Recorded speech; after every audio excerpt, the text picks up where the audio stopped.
तो आज हम लोग नया एक टॉपिक पढ़ने वाले हैं जिसका नाम है cell, EMF and internal resistance of the cell.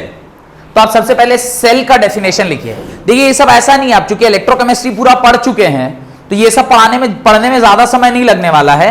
Reason being कि हम लोग अब सेल के अंदर की बात कर रहे हैं, बाहर का जितना भी कुछ था सब पढ़ लिए, बाहर का रेजिस्टेंस, बाहर के वायर का कॉम्बिनेशन, उसके ऊपर कैसे न्यूमेरिकल करेंगे सब। अब बस अंदर सेल के अंदर क्या चल रहा है और उसका ईएमएफ क्या होता है वो सब पढ़ना है। तो लिखिए definition, a cell is a device, a cell is a device which provides the necessary potential difference to an electrical circuit. A cell is a device which provides the necessary potential difference to an electrical circuit to maintain the continuous flow of current in it. A cell is a device which provides a necessary potential difference to an electrical circuit to maintain the continuous flow of current in it. Continuous flow of current in it. अब जैसे ही आप cell की बात करते हैं तो ये एक सेल है जिसका सिंबल कैसा होता है ऑलरेडी आप जानते हैं, this is the symbol used for cell. Cell क्या है? Continuous flow of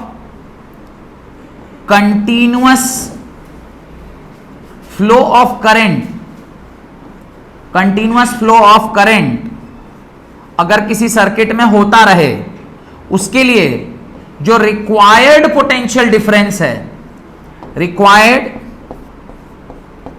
potential difference है,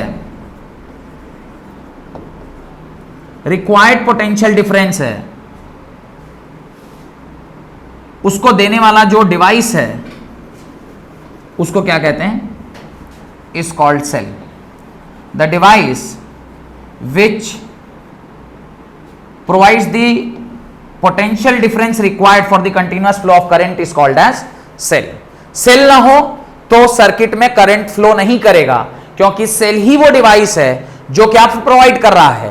पोटेंशियल डिफरेंस प्रोवाइड कर रहा है in order to flow the current in the circuit, वो भी continuously. A cell consist of two rods, the cell consist of two rods, जो कि आप देख भी पा रहे हैं सेल जो है वो दो रॉड से मिलकर बना हुआ है। एक रॉड को क्या कहते हैं? एनोड, और एक रॉड को क्या कहते हैं? कैथोड। ये पॉजिटिव चार्ज है और ये नेगेटिव चार्ज है। तो जो कैथोड होता है वो पॉजिटिव होता है कि जो एनोड होता है वो पॉजिटिव होता है? कैथोड पॉजिटिव, क्योंकि इलेक्ट्रोकेमिकल सेल है और इलेक्ट्रोकेमिकल सेल में आप पढ़ते हैं LOAN, anode is negative and cathode is positive. तो ये रॉड को क्या कहेंगे? कैथोड बोलेंगे, और इस तरफ वाली रॉड को क्या बोलेंगे? एनोड बोलेंगे। तो कैथोड और एनोड ऐसे दो इलेक्ट्रोड से मिलकर वो बनता है, इलेक्ट्रोड से मिलकर वो बनता है, उसी को हम लोग सेल कहते हैं। ये बना लीजिए, ये लिख लीजिए, उसके नीचे लिख लिए, सिंबल बना लिए, हेडिंग डालिए EMF of the cell, heading डालिए ईएमएफ ऑफ द सेल। अब देखिए ईएमएफ क्या है। एक तो सबसे इंपॉर्टेंट चीज, इसका फुल फॉर्म होता है electro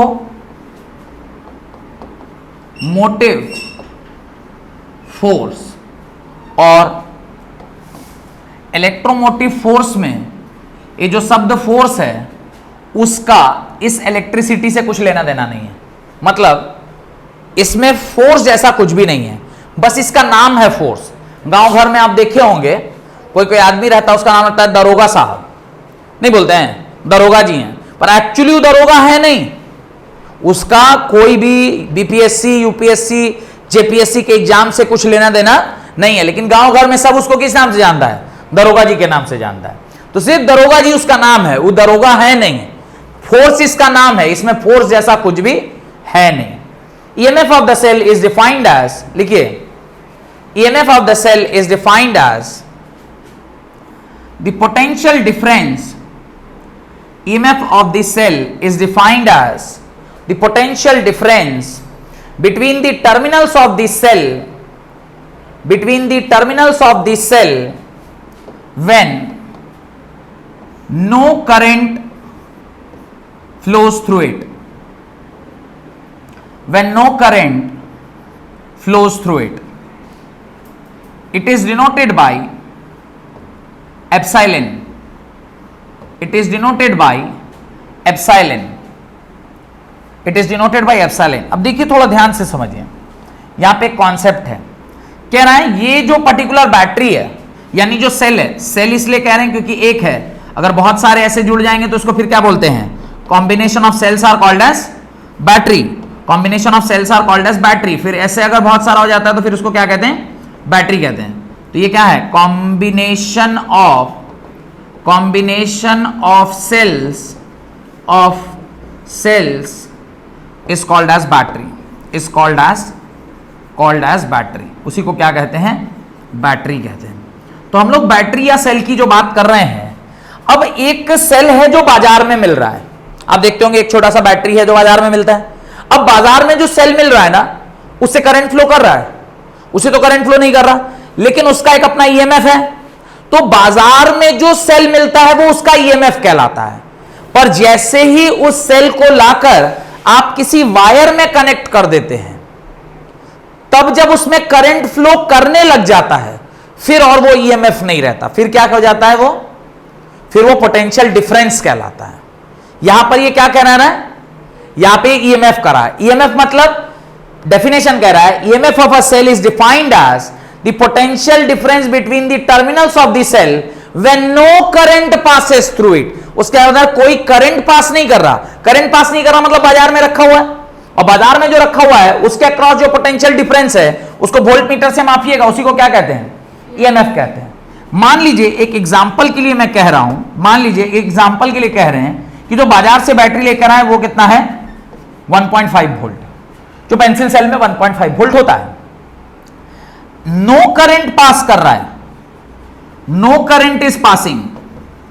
if no current is passing, तो जो उसके ऊपर रीडिंग दिया हुआ है 1.5, वो उसका एक्चुअली क्या है, that is equal to EMF. लेकिन जैसे ही उस बैटरी में क्या लग जाएगा, कोई एक लोड लग गया, कोई एक लोड लग गया, और उस लोड में आपने अब इस सेल को क्या कर दिया, जोड़ दिया. अब होगा क्या, ध्यान से समझिए. यहां से करंट आई फ्लो कर रहा है, यह रेजिस्टेंस आर है, यहां पे मान लीजिए एक बल्ब है, यह resistance R of the wire, और यह बल्ब एक लोड आपने ले लिया, यह स्विच है. अब इसके अंदर जो ईएमएफ था, अब और ये ईएमएफ नहीं कहलाएगा, अब ये वी कहलाता है. अब ये क्या कहलाता है, वी या डेल्टा वी, जिसको हम लोग क्या कहते हैं, potential difference across the terminals of the battery. The terminals of the battery, terminals of the battery. अब आप कहिएगा सर क्या फर्क पड़ता है, करंट फ्लो कर रहा है या नहीं कर रहा है, उससे क्या फर्क पड़ जाएगा. डेल्टा वी भी यूज करते हैं ज्यादातर केस में, इसको वी ही बोलते हैं. अब ये क्या है देखिए, अब जैसे ही ये मेरा सेल है, तो सेल जो है, करंट अगर यहां से आई फ्लो कर रहा है, तो यहां पर भी तो कुछ आयंस होंगे, ये नेगेटिव की तरफ जा रहा होगा, जो नेगेटिवली चार्ज होगा वो नेगेटिव की तरफ जा रहा होगा, और जो पॉजिटिवली चार्ज हो रहा होगा वो नेगेटिव की ओर, और जो नेगेटिवली चार्ज होगा, अब ये जैसे पॉजिटिव है, तो हम लोग इलेक्ट्रोकेमिस्ट्री में पढ़े थे ना कि जो इसमें पॉजिटिवली चार्ज वाला होगा वो इधर शिफ्ट कर रहा होगा, और जो नेगेटिव चार्ज वाला होगा इधर शिफ्ट कर रहा होगा.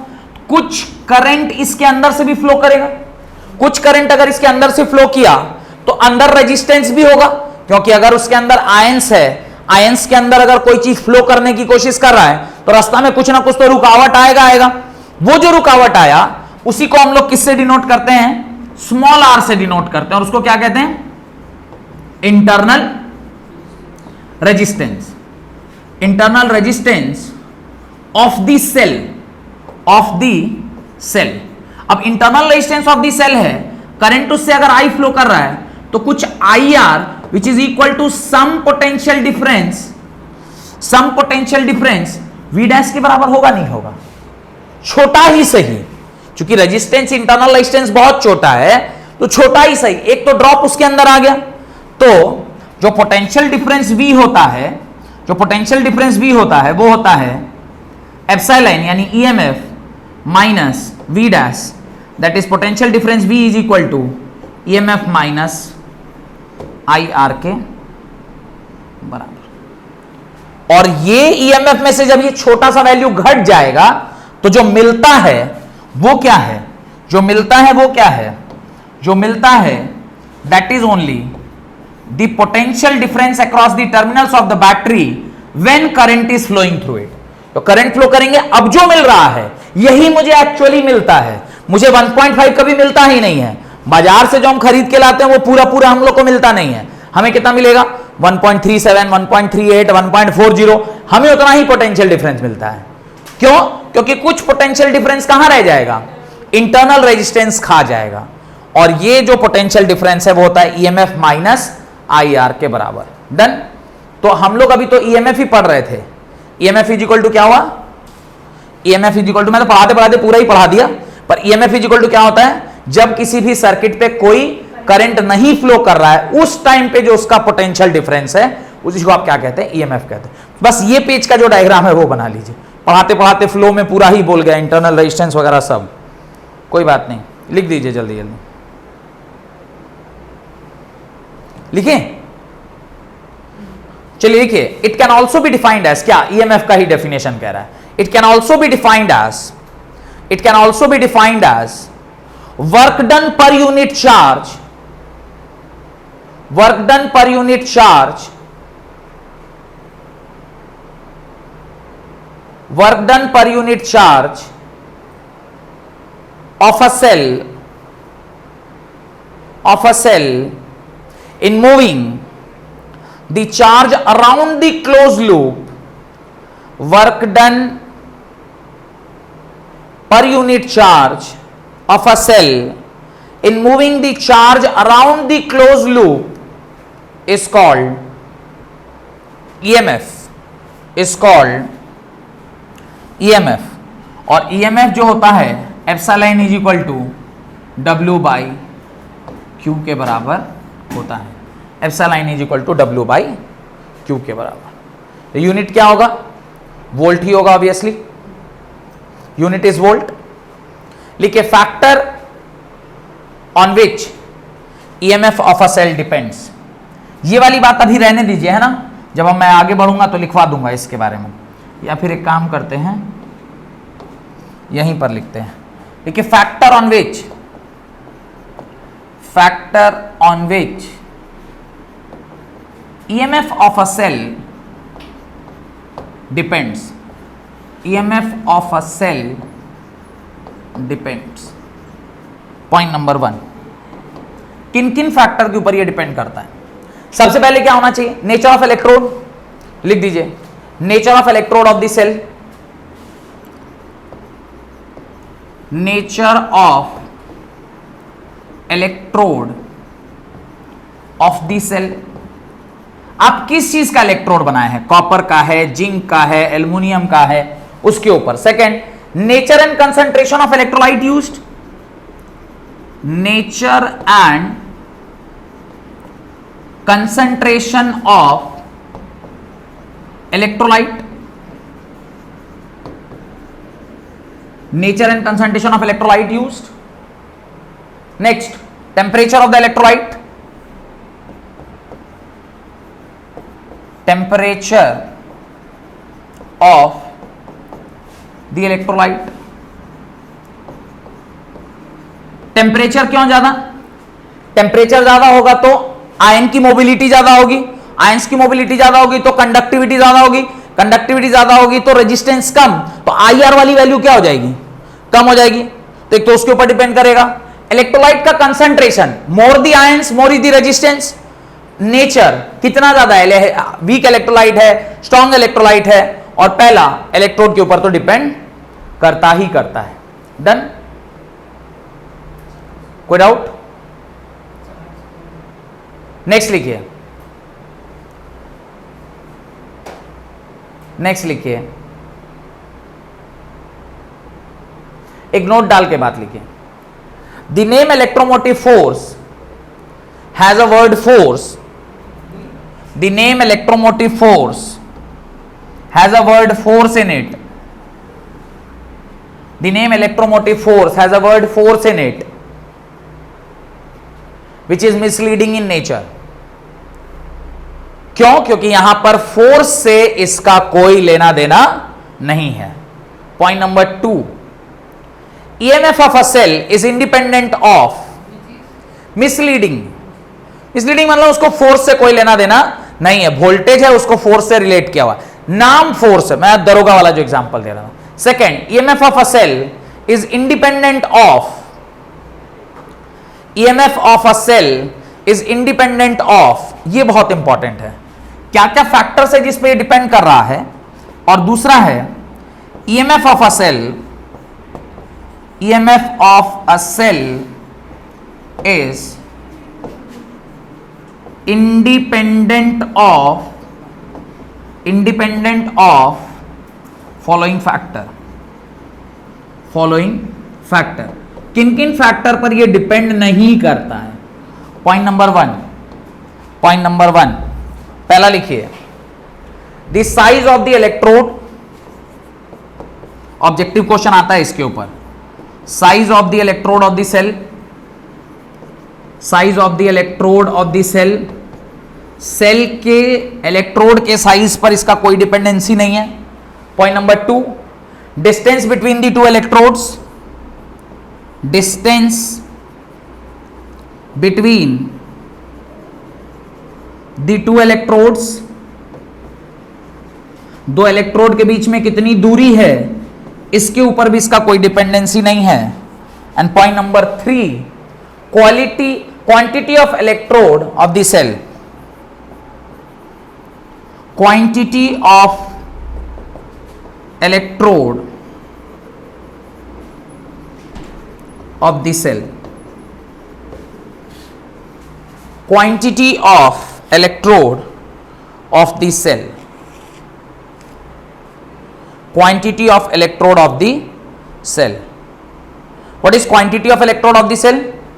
2 है, 3 है, 5 है, उसके ऊपर भी कोई फर्क नहीं पड़ता है. लास्ट जो अगला ही स्लाइड पे मैं ऑलरेडी बता चुका हूं, यह है टर्मिनल पोटेंशियल डिफरेंस. तो समझा चुके हैं, बस उसको लिखना है. नकला लिखिए, हेडिंग डालिए, टर्मिनल पोटेंशियल डिफरेंस. अब देखिए, ईएमएफ और टर्मिनल पोटेंशियल डिफरेंस में क्या अंतर है. ईएमएफ में when no current flows in the circuit, तो जो पोटेंशियल डिफरेंस होता है उसको क्या कहते हैं, ईएमएफ. और जब करंट फ्लो कर जाए उस टाइम जो पोटेंशियल डिफरेंस होगा उसको क्या बोलेंगे, terminal potential difference. Right, terminal potential difference. The terminal potential difference of a cell is defined as, the terminal potential difference of a cell is defined as the potential difference when the current is flowing through the circuit. The potential difference when the current is flowing through the circuit. Current is flowing through the circuit. और इसका बेसा unit क्या होगा, volt होगा. सिर्फ ये diagram बना लीजिए, ये वाला. जब करंट फ्लो कर रहा है उस टाइम जो ये है उसी को क्या बोलते हैं, ये बात लिख लीजिए. फिर ये इक्वेशन और इंटरनल रेजिस्टेंस इसके बाद लिखिएगा. सिर्फ ये वाली बात लिख लीजिए. लिख लिए, ये फोटो बनाइए और ये लिख दीजिए कि भाई जब करंट फ्लो कर रहा है तो उसको ईएमएफ नहीं कहते हैं, उसको क्या कहते हैं, potential difference across the terminals of the battery. ठीक है, हेडिंग डालिए, internal resistance of the cell. Heading डालिए, internal resistance of the cell. Already मैंने बता दिया what is internal resistance. Cell के अंदर भी करंट फ्लो करेगा तभी सर्किट कंप्लीट होगी. और सेल के अंदर जब करंट फ्लो कर रहा है वहां पे आयंस प्रेजेंट है, इलेक्ट्रोलाइट है. इलेक्ट्रोलाइट कुछ ना कुछ रुकावट पैदा करेगा, उस रुकावट को क्या कहते हैं, इंटरनल रेजिस्टेंस कहते हैं. तो right, internal resistance of a cell is defined as, internal resistance of a cell is defined as the opposition offered by the electrolyte, the opposition offered by the electrolyte and electrodes of the cell to the flow of current through it, the opposition offered by the electrolyte and electrodes of the cell to the flow of current through it is called internal resistance of the cell. It is denoted by small r. इसको क्या कहते हैं? Small r कहते हैं. It is called as small r. Current through it is known as internal resistance. It is denoted by small r. और ये diagram आप बना लीजिए कि ये आपका बैटरी है, इसके अंदर जो नेगेटिव आयन होंगे वो पॉजिटिव की ओर सरक रहे होंगे, जो पॉजिटिवली चार्ज आयन होगा वो नेगेटिव की ओर सरक रहा होगा. इस रास्ते में आपस में कोलाइड करेंगे तो कहीं ना कहीं रुकावट आएगी तो कुछ ना कुछ रेजिस्टेंस पैदा होगा. इसी रेजिस्टेंस को आप क्या कहते हैं? Internal resistance. और इंटरनल रेजिस्टेंस है तो उसका यूनिट क्या होगा? ओम होगा. इसका यूनिट क्या होगा? ओम होगा. The unit is ohm. Done. Unit क्या होगा इसका? ओम होगा. डन. आगे बढ़ा जाए आगे, जल्दी बना लीजिए. Internal resistance of the cell. Done. लिख लिए. अब देखिए जो भी इंटरनल रेजिस्टेंस उसके अंदर फ्लो कर रहा है उसके बारे में 2-3 बातें लिखिए. राइट. पहला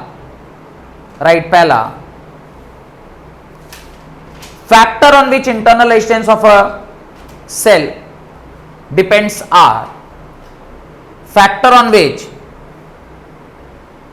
internal resistance of a cell depends are: point number 1, distance d between the electrodes of the cell.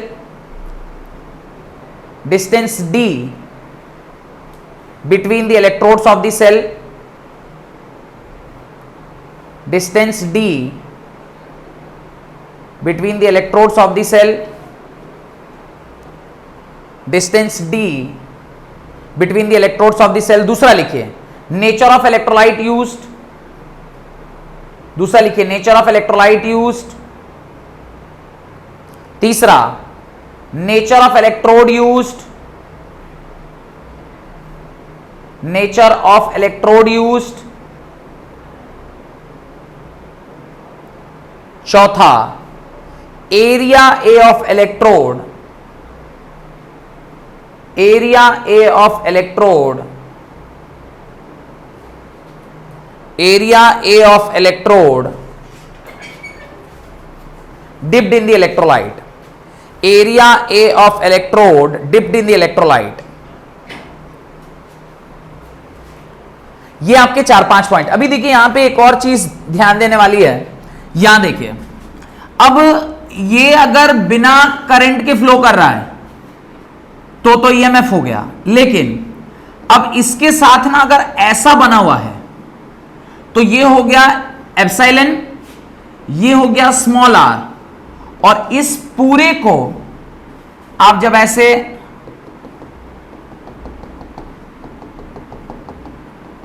ऐसे कंसीडर करेंगे, अब ये क्या हो गया? अब ये V हो गया.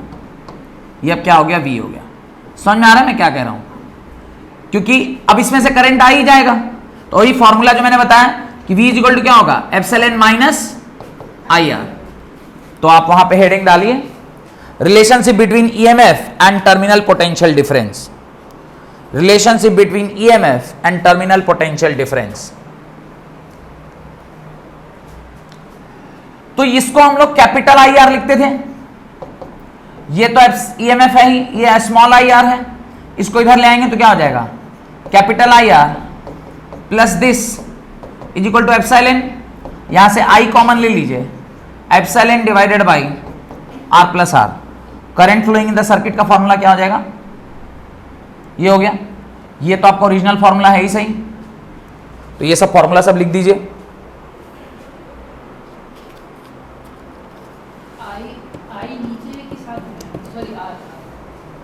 कौन सा आर?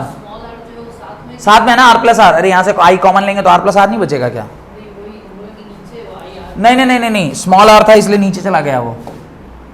स्मॉल आर है ना, ऐसे स्मॉल आर है, स्मॉल आर।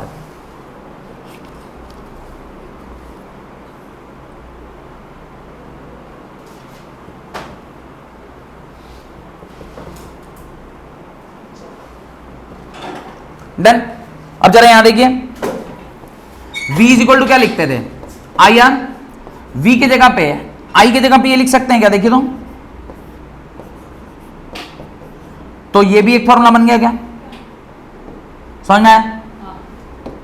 अरे i की जगह पे i का वैल्यू पुट कर दिया तो ये भी एक फॉर्मूला हो गया। और यहां से स्मॉल r को निकाल लीजिए, बाकी सबको एक साइड कर दीजिएगा। तो इंटरनल रेजिस्टेंस का डायरेक्ट फॉर्मूला होता है small r is equal to epsilon by v minus 1 into capital R। ये सब फॉर्मूला है, डेरिवेशन इसका नहीं है, बस फॉर्मूला ध्यान रखिए कि इससे आपका न्यूमेरिकल बन जाएगा। घर काम लिखिए।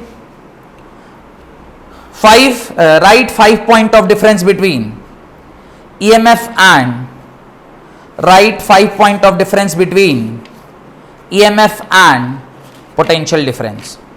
ये घर काम है, आपको करके आना है। Write 5 point of difference between EMF and potential difference. Heading डालिए combination of cells. Last topic of the chapter, combination of cells. अब कॉम्बिनेशन ऑफ सेल का मतलब क्या है कि आप सेल्स को कैसे जोड़ सकते हैं। ऑब्वियसली दो ही प्रकार से जोड़ सकते हैं। एक है आप उसको सीरीज में जोड़ सकते हैं। सीरीज में जोड़ने का मतलब क्या है? ऐसे आपने सारे सेल्स को क्या कर दिया, सीरीज में जोड़ा। बोलेंगे सर सीरीज में जोड़ा तो वो तो बैटरी ही हो गई। नहीं, बैटरी नहीं हुई। अब इसमें क्या है, इंटरनल रेजिस्टेंस और ऐड हो गया, तो अब ये बैटरी नहीं कहलाएगा। बैटरी तो होता तो एक साथ ही जुड़ जाता, पर अब ये क्या हो गया है, ऐसा हो गया है। ऐसे n टाइम्स आप एक दूसरे के साथ इसको जोड़ सकते हैं इस तरह से। अब ये क्या हो जाएगा, इसका EMF, इसका EMF E1 और इसका R1, फिर E2, R2, E3, R3, E4, R4 dot dot dot dot EN, RN। Clear? तो ऐसे सारे क्या हो गए, सीरीज में जुड़ गए। अब इसको अगर आप लिखेंगे जोड़कर, सारे पोटेंशियल्स को एक साथ जोड़ेंगे तो आप क्या लिखेंगे, अलग अलग है तो E equivalent can be written as E1 plus E2 plus E3 plus dot dot dot dot EN। और ये हो गया इसका इक्विवेलेंट रेजिस्टेंस, ये हो गया इसका इक्विवेलेंट रेजिस्टेंस। और अगर ऑल इफ एप्सिलॉन 1 यानी EMF 1, EMF 2, EMF 3 is equal to EMF n सब एप्सिलॉन के बराबर है, तो इक्विवेलेंट किसके बराबर होगा, NE के बराबर होगा। तो ये कुछ फॉर्मूला है, इसको आप अपनी कॉपी में लिख लीजिए। तो I इज इक्वल टू क्या हो गया, current is equal to EMF by R, NE by R। तो ये फॉर्मूला होता है जब सारे सेल्स किस में होते हैं, सारे सेल्स और सीरीज में होते हैं। कौन सा स्मॉल आर? स्मॉल आर का स्कीम कहाँ है? स्मॉल आर तो तब ना जब V का टर्म आएगा, V आएगा तब ना, फिर उसमें एप्सिलॉन माइनस IR आएगा, फिर वहां का काम अलग होगा। ठीक है, इसके नीचे नोट डाल के दो बातें लिखी।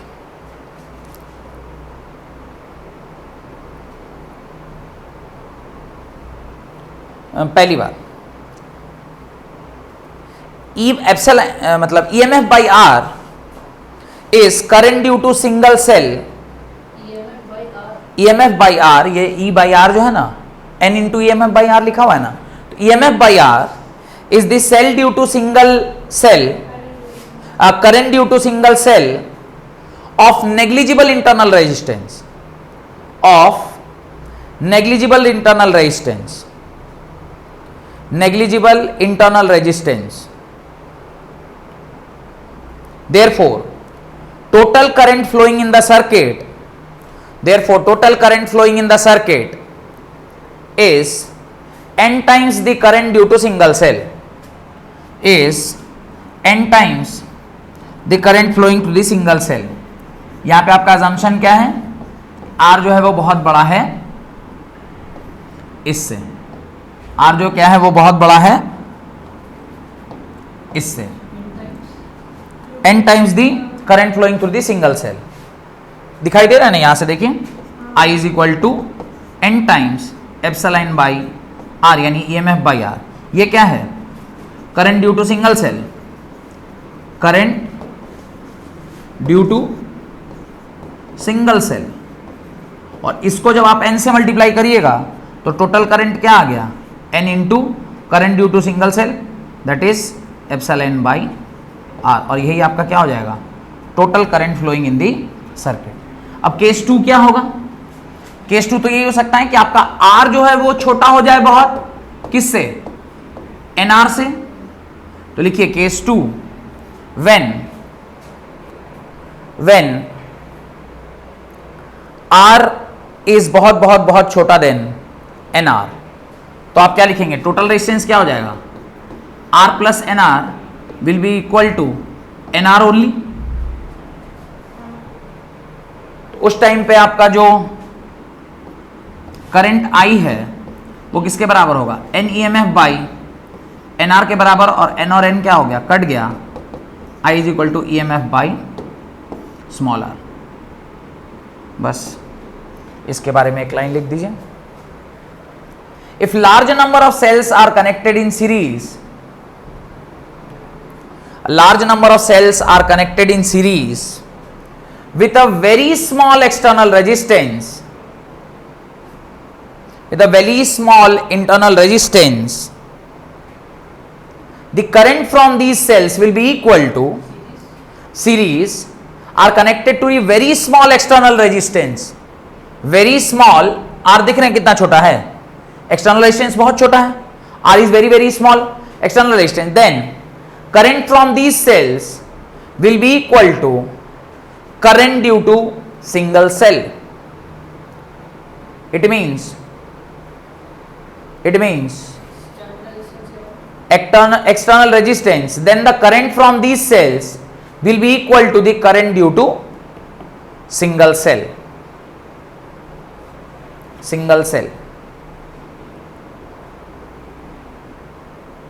ठीक है।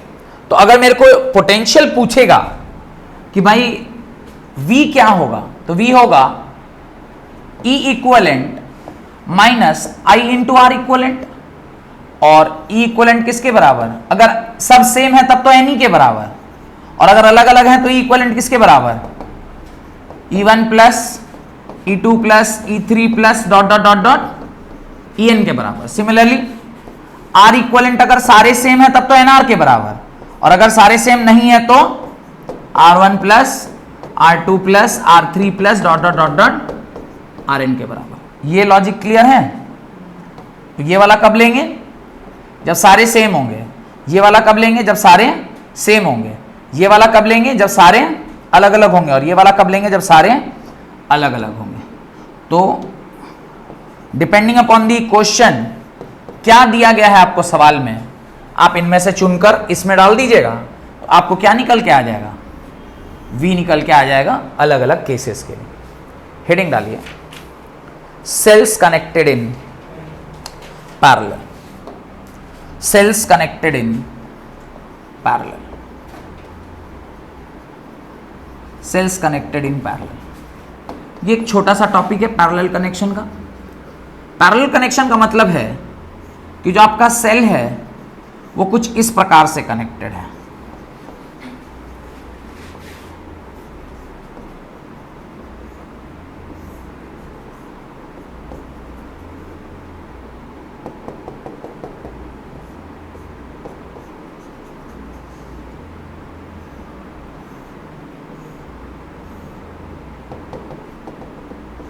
ये इस प्रकार से सेल आपस में कनेक्टेड है। अच्छा, इसे मैं E1 E2 नहीं लिख सकता, क्यों? क्योंकि in parallel voltage remains same, और ये R1 R2 हो सकता है, तो इसको R1 R2 जनरलाइज करके लिख देते हैं। पर अगर सेल सेम है तो रेजिस्टेंस कैसे अलग अलग होगा? तो ये भी अलग अलग नहीं हो सकता। तो यहां पर तो एक ही केस बनेगा, और ये ज्यादा सिंपल हो गया। अब ये सारे पैरेलल में है क्या? जब सेल ही सेम है तो R कैसे अलग अलग होगा? Internal resistance of the cell ही होता है ना, और सेल सेम है तो रेजिस्टेंस कैसे अलग अलग होगा? तो R इक्विवेलेंट क्या हो जाएगा? 1/R plus dot dot dot dot 1/R के बराबर 1/R इक्विवेलेंट किसके बराबर? N/R के बराबर, वेर R इक्विवेलेंट किसके बराबर? R/N के बराबर। मेरे ख्याल से इसमें तो डाउट नहीं होना चाहिए। और R निकल के आ गया, और इफेक्टिव ईएमएफ कितना होगा? E इफेक्टिव या इक्विवेलेंट कितना होगा? E ही होगा। Reason all are same. फिर क्या?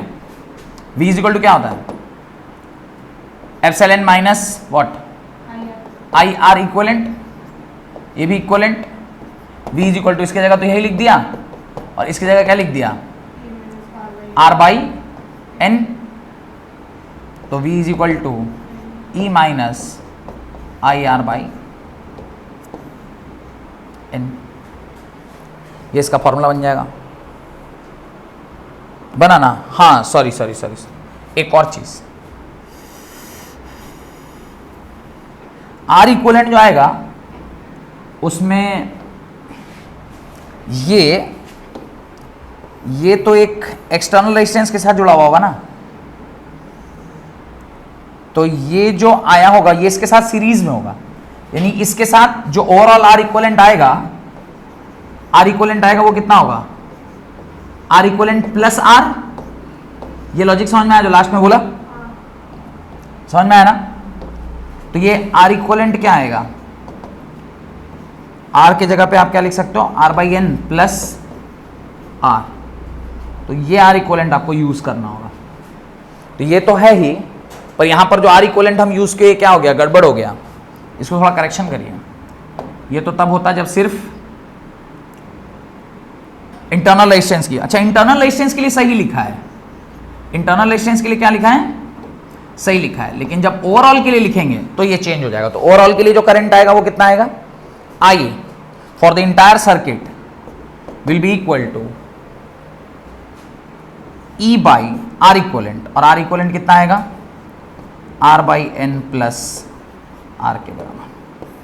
तो current in the total circuit इसके बराबर, और ये करंट की वैल्यू आ गई, और ये क्या है? पोटेंशियल की वैल्यू। ये अलग अलग फॉर्मूला है। पहले इसके ऊपर बहुत सवाल पूछा जाता था, अब और इसके ऊपर सवाल पूछना बंद कर दिए। अब इसके ऊपर ज्यादा सवाल पूछा नहीं जाता है। डन। इससे आपका ये क्या हो गया? कंप्लीट हो गया। तो R इक्विवेलेंट, इसके ऊपर सवाल कोई विशेष है नहीं, और अगर सवाल है तो एक PDF हमने आपको भेजा हुआ है, उसमें 1-2 सवाल हम करवाए हैं, उसको एक बार चेक कर लीजिएगा। तो इससे आपका वो सारा सवाल जो उससे रिलेटेड है वो निकल जाएगा। यहां पे जाके आपका ये करंट वाला चैप्टर क्या हो गया? समाप्त हो गया। अब हम लोग एक नया चैप्टर स्टार्ट करेंगे जिसका नाम है मैग्नेटिज्म। पूरा ही एक अलग पार्ट है। तो इलेक्ट्रिसिटी जो स्टार्टिंग में मैंने कहा था, जहां पे इलेक्ट्रोस्टैटिक और इलेक्ट्रोडायनेमिक्स 2 पार्ट था, आज जाके वो पूरा इलेक्ट्रोडायनेमिक्स और इलेक्ट्रोस्टैटिक खत्म हो गया, नहीं इलेक्ट्रिसिटी समाप्त हो गई। अब हम लोग किस में प्रवेश कर रहे हैं? मैग्नेटिज्म में। तो अगली क्लास में हम लोग मैग्नेटिज्म का नया चैप्टर स्टार्ट करेंगे। बहुत बहुत धन्यवाद आज की क्लास अटेंड करने के लिए।